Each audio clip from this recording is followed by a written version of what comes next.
Secularism बाकी नहीं रह गया, जमहूरियत नहीं, ये किसी दूसरे रास्ते पे चल रही है। आप कम से कम मेरी तरफ भी देखो, डॉक्टर जाकिर नाइक को भारत छोड़ना पड़ा है। क्या चाहते हो कि मौलवी जर्जीस भी भारत छोड़ के पनाह ले ले? क्या चाहते हैं आप? मदरसों में क्या पढ़ाया जाता, मदरसों के लिए छोड़ दो। आप हर किसी को मशवरा मत दीजिए। डॉक्टर एमबीबीएस एमएस डॉक्टर को ऑपरेशन करना है, क्यों वहां पर आपको नहीं बिठाया जाता है? क्यों आप नहीं देख पाएंगे? जब आपकी बीवी का, आपके बेटे का ऑपरेशन होगा तो आप कहेंगे साहब इतना नहीं इतना काटो, इतना नहीं इतना काटो। डॉक्टर के काम में डिस्टर्ब होगा, इसलिए डॉक्टर ऑपरेशन थिएटर के अंदर, ओटी के अंदर अकेले सिर्फ अपने कर्मचारी को लेके, अपने असिस्टेंट को लेके जाता है, किसी को लेके नहीं जाता है। अब आप डॉक्टर से कहें मौलाना जर्जीस को कल जेल में डाल दिया जाएगा। जर्जीस साहब चिल्लाते रहे कि मैं बेकसूर हूं। साहब कोर्ट में बताइए बेकसूर हो, और कोर्ट में मौलाना जर्जीस को अपने आप को बेगुनाह साबित करने के लिए 10 साल लग जाएंगे, और 10 साल के बाद कहा जाएगा मौलाना जर्जीस बाइज्जत बरी, कोई सबूत इनके खिलाफ नहीं मिला। लेकिन 10 साल का हिसाब किताब कौन देगा? कहां हैं आप? इन हालात को सोचिए। ये दौर दूसरा है। ये समझो कि ये दौर क्या है। एक घाट पर, घाट समझते हैं ना, एक घाट पर शेर और बकरी दोनों पानी पी रहे हैं। दोनों, शेर की तरफ से पानी बहता हुआ बकरी के पास आ रहा है। शेर जहां से पानी पी रहा है, बकरी इधर से पानी पी रही है, लेकिन पानी बहता हुआ शेर की तरफ से आ रहा है। शेर ने भी पानी पिया, बकरी ने भी। शेर ने बकरी से कहा, ए तूने इस तालाब में मुंह डाल दिया, तूने मेरा पानी झूठा कर दिया। बकरी बोली, जंगल के राजा, मैंने आपका पानी कहां झूठा किया? पानी आप वहां से पी रहे हैं, आपका झूठा पानी मेरे पास आ रहा है, मैं तो आपका झूठा पानी पी रही हूं। बात सही कही बकरी ने। पानी आप वहां पी रहे हैं और आपका झूठा पानी बहता हुआ यहां आ रहा है, मैं आपका झूठा पानी पी रही हूं। शेर ने कहा, अच्छा हमसे मुंह भी चला रही है, जबान लड़ाती है। आया और ऐसा पंजा मारा कि उसकी खोपड़ी अलग हो गई, तन अलग हो गया और उसको भी खा गया। यानी उसको खाने के लिए बहाना चाहिए था। जो रावण तुम्हारे ऊपर बैठे हैं उनको सिर्फ गिरफ्तारी के लिए बहाना चाहिए बस। क्यों नहीं समझ रहे आप अपनी सफाई में भी कुछ नहीं बोल सकते हैं। आपको आपकी सफाई पेश करने का हक भी नहीं दिया जाएगा आपको। महात्मा गांधी मुर्दाबाद के नारे लग रहे हैं, कितने लोग पकड़ गए बताएं आप? गॉडसे को नमस्कार किया जा रहा है, कितने लोग गिरफ्तार हो गए, पकड़े गए? दिल्ली की सड़कों पर बाकायदा कहा गया, गोली मारो सालों को। जिन लोगों ने नारे लगाए, कितने लोग गिरफ्तार हुए? और गिरफ्तार कौन हुए? जो शाहीन बाग में प्रोटेस्ट कर रहे थे, शांति के साथ धरना दे रहे थे। लड़की तक को, प्रेग्नेंट लड़की तक को अरेस्ट करके जेल के अंदर डाल दिया गया। आप कहां हैं? सेकुलरिज्म बाकी नहीं रह गया, जमहूरियत नहीं, ये किसी दूसरे रास्ते पे चल रही है। आप कम से कम मेरी तरफ भी देखो, डॉक्टर जाकिर नाइक को भारत छोड़ना पड़ा है। क्या चाहते हो कि मौलवी जर्जीस भी भारत छोड़ के पनाह ले ले? क्या चाहते हैं आप? क्या है आपके दिल में? क्या सुनना चाहते हैं आप? शर्म आनी चाहिए। जो जिस तरीके से बोल रहा है बोलने दो, बोलने वाला जानता है कि हमको क्या बोलना है क्या नहीं बोलना है।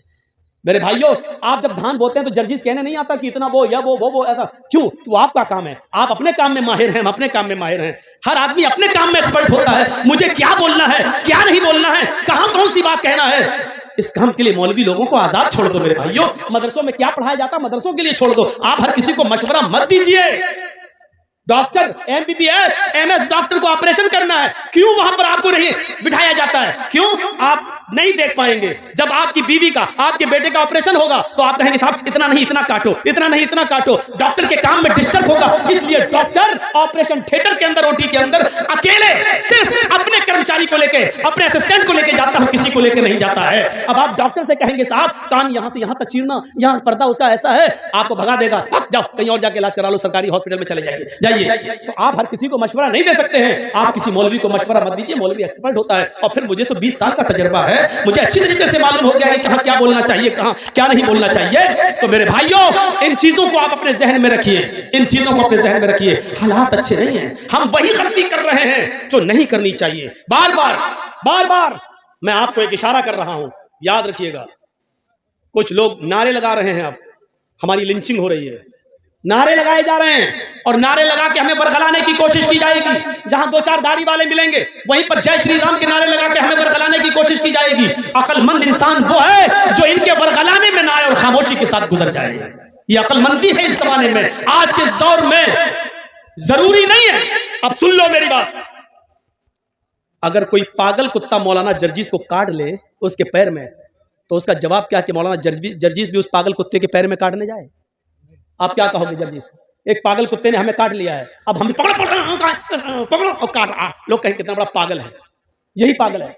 अगर कोई पागल कुत्ता हमारे पैर में काट ले तो इसका यह मतलब नहीं है कि जर्जीस साहब भी उस पागल कुत्ते को काटने जाएं।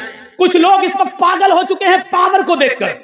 कुछ लोग जानते हैं कि हमारा पावर है, हमारा आदमी बैठा हुआ है सीट पर, गवर्नमेंट का नशा है, वो जानते हैं कि गोली मारो सालों को, देश के गद्दार, कुछ भी, हमारा कुछ नहीं होगा। पूरे दिल्ली में ट्रंप के जाने तक तो मैं कुछ नहीं बोलूंगा, ट्रंप के जाने के बाद हम आपकी भी नहीं सुनेंगे। इस तरीके की बातें जो कही गई हैं, वो जानते हैं कि हमारा कुछ नहीं होगा। मेरे भाइयों सुन लीजिए, आप ये हालात बना दिए गए हैं, ऐसे मौके पर खामोशी का मुजाहिरा कर रही है आप। पागल कुछ कुत्ते पागल हो गए हैं, पागल नशा है उनको कि हमारे ऊपर किसी का हाथ है। अब इस पागल कुत्ते को अगर आप समझ जाएं तो पूरी तकरीर कामयाब है। मैं नाम नहीं लूंगा, सॉरी, माजरत के साथ, आप मुझे आइंदा बुलाएं या ना बुलाएं, मैं नाम नहीं लूंगा। लेकिन इस पागल कुत्ते को अगर आपने समझ लिया तो समझ लो कि पूरी तकरीर समझ गए आप। मेरे भाइयों, अगर कुछ पागल कुत्ते हमारे पैर में काट लें तो इसका यह मतलब नहीं है कि हम भी उस पागल कुत्ते को काटने जाएं। हाथी चलता रहता है, कुत्ते भौंकते रहते हैं। अब हाथी अगर उन कुत्तों के भौंकने पर पीछे मुड़ मुड़ के देखने लगे तो हाथी अपनी मंजिल तक कभी नहीं पहुंच पाएगा। तुम्हें अपनी मंजिल पर पहुंचना है। हाथी चल जा रहा है, वो पीछे मुड़ के नहीं देख रहा है, क्योंकि वो जानता है कि इनकी आदत भौंकने की है, ये भौंक भौंक कर खुद ही थक जाएंगे। हाथी अपनी मंजिल को पा लेता है। मुसलमानों, तुम्हें अपनी मंजिल तक जाना है। हरिश्चंद्रपुर वालों, तुम्हें अपनी मंजिल तक जाना है। इसलिए भौंकने वाले कुत्तों के भौंकने को मत देखो, मंजिल पर तुम्हारा निशाना होना चाहिए। इंशाअल्लाह तुम्हें मंजिल मिलेगी।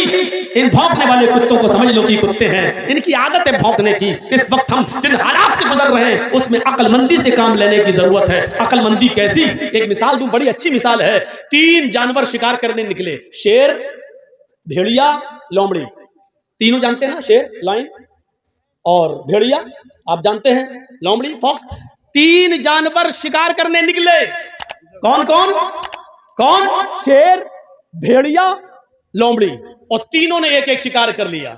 सुनो, तीनों ने एक एक शिकार किया। शेर ने हिरन मारा, भेड़िए ने शेर ने हिरन मारा, भेड़िए ने बकरी मारी और लोमड़ी ने खरगोश, रैबिट का शिकार कर लिया। शेर ने क्या मारा? हिरन। भेड़िए ने क्या मारा? बकरी।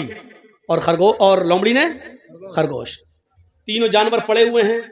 शेर ने भेड़िए से कहा, तुम फैसला करो किसको क्या खाना है। देखिए, सरदार है ना जंगल का, बस शेर, जो सरदार को पहचान गया पूरी तकरीर समझ जाएगा। शेर ने कहा, फैसला करो, भेड़िए से फैसला करो कौन क्या खाएगा। भेड़िए ने कहा, बहुत आसान जी। जंगल के राजा ने शेर ने कहा, हाँ बताओ क्या है। अच्छा, शेर को तीनों जानवर खाना थे। भेड़िए से फैसला करवा रहा, बताओ क्या है। भेड़िए ने कहा, बहुत आसान, हिरन आप खा लीजिए, बकरी मैं ले लेता हूं, लोमड़ी को खरगोश दे देते हैं। शेर ने कहा, ये कोई फैसला है? इधर मारा एक झपटा उसको और भेड़िए का सर तन से जुदा हो गया, भेड़िया मर गया। सर तन से जुदा। लोमड़ी से कहा, लोमड़ी तुम फैसला कर सकती हो, तुम फैसला करो ये कौन खाएगा। लोमड़ी कहती, बहुत आसान। कहा क्या? बोलो। कहा, साहब हिरन आप सुबह नाश्ते में खा लीजिए, शाम को बकरी खा लीजिए, और बीच में जब जायका, मुंह का जायका बदलना हो तो आप खरगोश का टेस्ट कर लीजिए। तीनों जानवर आपके। सुबह उठो, नाश्ते में आप हिरन खा लो, शाम को बकरी खा लो, और बीच में दोपहर में आप खरगोश का टेस्ट कर लो। शेर ने कहा, वाह लोमड़ी वाह, कितना अच्छा फैसला किया तूने। इतना अच्छा फैसला करना तुझे किसने सिखाया? लोमड़ी ने कहा, इस भेड़िए ने। समझ गए आप? गुस्सा भी आया मुझे, लेकिन अब हंस दिया हूं मैं आपके साथ। मैं बहुत गुस्से में था लेकिन अब हंसी आ गई मुझे। शेर ने कहा, वाह क्या फैसला किया है, इतना अच्छा फैसला करना तुझे सिखाया किसने? लोमड़ी क्या कहती है, इस भेड़िए ने। यानी भेड़िए से मैंने इबरत हासिल कर ली। अरे मुसलमानों, इबरत हासिल अभी भी नहीं कर पा रहे हो। तुम देख रहे हो तुम्हारी आंखों के सामने कौन कौन जेल जा रहा है, तुम देख रहे हो। इलेक्शन आता है, यूपी में कोरोना आ गया, नाइट कर्फ्यू लग गया, आप इबरत हासिल नहीं कर पा रहे हो। अब जब हमारा शेर को समझ गए ना, हमारा शेर जब देख लेगा यूपी में हम हार रहे हैं तो ऐन मौके पर इतना भयानक कर्फ्यू लगाएगा, यूपी में हो सकता है कि 3-4 महीने के लिए इलेक्शन टल भी जाए। आप नहीं जानते, क्योंकि सरदारी तो शेर की चलती। वो चाहता सब कुछ, जैसे ये लोमड़ी वो चाहता तो तीनों जानवर हमें मिले, ऐसे हमारा शेर चाहता सब कुछ हर सूबा हमारा रहे, अंध दंड हेरा फेरी सब। आपने देखा जैसे इलेक्शन करीब आए, अखिलेश के करीबी लोगों के ऊपर सीबीआई के छापे आने लगे, ईडी के छापे पड़ने लगे। यही हाल आपके बंगाल का भी था। जैसे जैसे इलेक्शन करीब आए, देखा कैसे छापे मारे गए, सबको इस्तेमाल करके देखा गया। आप अक्लमंद थे, अक्लमंदी का सबूत दे गए। बिहार वाले बेवकूफ थे बेचारे, पागलपन का सबूत देके मर मिटे। दुआ कर देता हूं अल्लाह यूपी के मुसलमानों को भी बंगाल के मुसलमानों से अक्लमंदी सीखने की तौफीक अता फरमाए। ये दुआ ही कर सकता हूं बस। मेरे भाइयों, मैंने बहुत कुछ कह दिया है, बल्कि सब कुछ कह दिया है। कल इसी बात को कट कर करके जी हिंदुस्तान दिखाएगा। देखो कैसे डरा रहा है ये मौलवी, कैसे डरा रहा है मौलवी। इनको नित्यानंद पंडित का बयान नहीं सुनाई देता है, वो कैसे डरा रहा वो नहीं दिखाई देता है। इसको जो नारे बीजेपी के नेता लोगों ने लगाए हैं दिल्ली में, वो नहीं सुनाई देते। मौलाना जर्जीस बोल रहा है बंगाल में, और ये दिखा रहे हैं यूपी में। साहब 6 महीने तक जर्जीस साहब जब तक इलेक्शन नहीं हो जाए यहाँ कोई जलसा नहीं कर सकते। लीजिए, मेरे घर नोटिस आ गया, मेरे पास पाबंदी आ गई। अरे भैया, दीनी जलसे तो करने दो, मुझे किसी के स्टेज पे मत जाने दो। दीनी जलसे तो करने दो, सब दीनी जलसे भी नहीं करने देंगे। ये तो ये कहो कि जुमे पे इनकी हुकूमत नहीं चलती, वरना ये तो कहते जुमा भी नहीं पढ़ाने देंगे। अब जुमा पढ़ने के लिए मैं जिस मस्जिद में जाता हूं, वहां के लोग कहते हैं मौलाना जुम्मे में आप ही पढ़ाइए। अब जो मौलाना बेचारा कुछ पढ़ाना ही नहीं चाह रहा, वो कह रहा आप पढ़ा। जुमा तो हमें कहीं ना कहीं पढ़ना ही है। जब हम वक्त से पहले पहुंचते हैं जुमा पढ़ने के लिए, तो आदमी जिस मस्जिद में भी चला जाऊं, मौलाना साहब आप आ गए तो हमारी खुशनसीबी है, पढ़ा दो। अब उनको थोड़ी मालूम है कि हम किस मस्जिद में जा रहे हैं जुमा पढ़ने। जुमा पढ़ा देता हूं, जुमा पढ़ा देता हूं। पाबंदी लगाई है तो तकरीरों पे ना लगाई है, जलसों पे, जुमे पे थोड़ी लगाई है। तो मेरे भाइयों, हमें जो कुछ कहना होगा जुमे के खुतबे में कह देंगे, इशारों ही में सही। तो आप फैसला करना सीख जाइए, इबरत लेना सीख जाइए, कम से कम थोड़ी देर के लिए लोमड़ी बन जाइए। आपको मालूम है कि आपका मुकाबला किससे है। लोमड़ी से पूछा, वाह इतना अच्छा फैसला करना तुझे किसने सिखाया? उसने कहा भेड़िए ने। यानी भेड़िए ने ये फैसला किया और उसका अंजाम मैंने देख लिया, इसलिए मेरा भी अंजाम ना हो, इसलिए मैंने भेड़िए से ये इबरत हासिल कर ली। जो लोग जेलों में जा चुके हैं, जो लोग काटे जा चुके हैं, जो लोग जेलों में सड़ रहे हैं, मुसलमानों उनसे इबरत हासिल कर लो, उनसे इबरत हासिल कर लो, और अपने आप को मसलिहत के साथ, दूरअंदेशी के साथ आप काम करिए। मैं मना नहीं कर रहा हूं, बोलिए, हक बात बोलिए, डंके की चोट पे बोलिए, लेकिन आप उसको सलीके से बोलिए। आपको ये कहने की जरूरत नहीं चल बैठ खा ठूस। आप इस बात को यूं भी कह सकते हैं, खा लो ना, देशी मुर्गा ही चाहिए था ना, लो खा लो। आप इसको यूं भी बोल सकते हो। मेरे भाइयों, दूरअंदेशी अगर हमारे पास आ गई, बस एक चीज और बताऊंगा। मेरे भाइयों, मैंने बहुत कुछ कह दिया है, बल्कि सब कुछ कह दिया है। कल इसी बात को कट कर करके जी हिंदुस्तान दिखाएगा। देखो कैसे डरा रहा है ये मौलवी, कैसे डरा रहा है मौलवी। इनको नित्यानंद पंडित का बयान नहीं सुनाई देता है, वो कैसे डरा रहा वो नहीं दिखाई देता है। इसको जो नारे बीजेपी के नेता लोगों ने लगाए हैं दिल्ली में, वो नहीं सुनाई देते। मौलाना जर्जीस बोल रहा है बंगाल में, और ये दिखा रहे हैं यूपी में। साहब 6 महीने तक जर्जीस साहब जब तक इलेक्शन नहीं हो जाए यहाँ कोई जलसा नहीं कर सकते। लीजिए, मेरे घर नोटिस आ गया।